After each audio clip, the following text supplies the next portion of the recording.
Salut à tous, c'est Ducky de la team Dragon d'Or. Aujourd'hui j'aimerais vous parler du loot. Alors, le loot veut dire butin en anglais.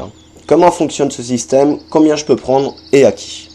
Déjà il faut savoir que les ressources que vous pillez sont stockées dans les réservoirs, dans les mines, dans les extracteurs et bien sûr dans les foreuses.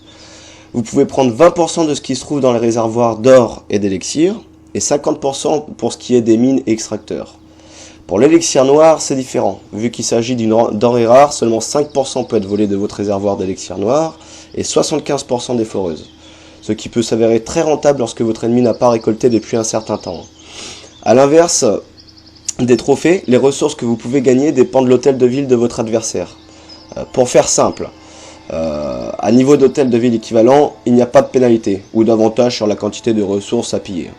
En revanche, vous obtenez une pénalité de 10% lorsque vous attaquez quelqu'un avec un hôtel de ville d'un niveau en dessous, de 50% lorsque c'est 2, de 75% lorsque c'est 3, et au-delà de 3 c'est 95%. Donc autant dire que c'est que dalle.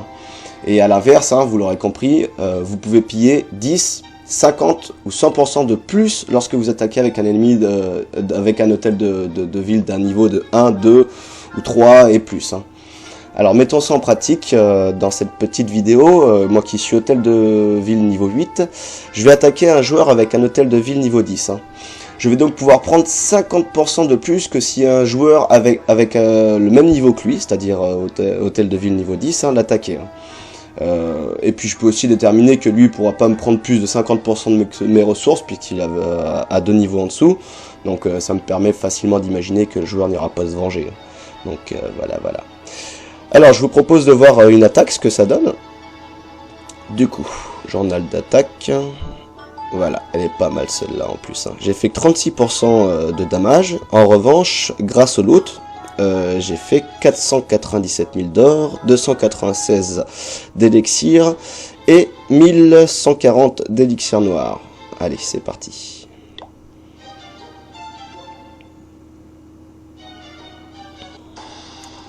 Donc là, forcément, quand j'ai vu ça, je me suis dit, je vais pas tenter de gagner.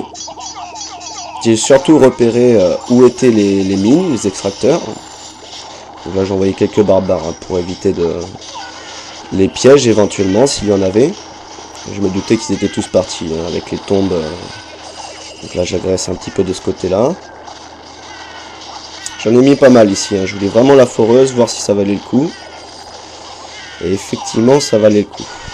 Donc j'étais déterminé pour cette partie là. Ensuite, où est-ce que je suis parti? Toujours au même endroit. D'accord. Bon, c'est bien plié celle-là. Une de moins. Je pense que j'ai dû attaquer vers le haut maintenant. Voyons voir ça. Ouais. C'était une bonne action. Parce que là on voit les mines qui restent là.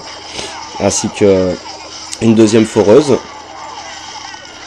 Et comme vous pouvez le constater, les articles se sont complètement vidés.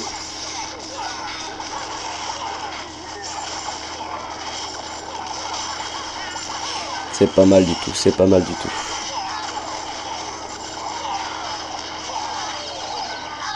Voilà, j'ai pris ce qui m'intéressait à ce niveau-là. Et du coup, je vais essayer d'attaquer de ce côté-là. Il reste une mine et une foreuse. Voyons voir ce que ça donne.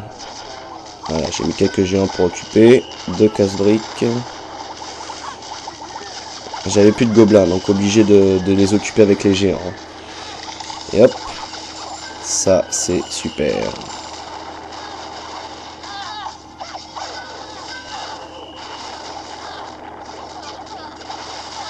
Alors comme vous pouvez le voir, j'ai vraiment pas agressé grand chose.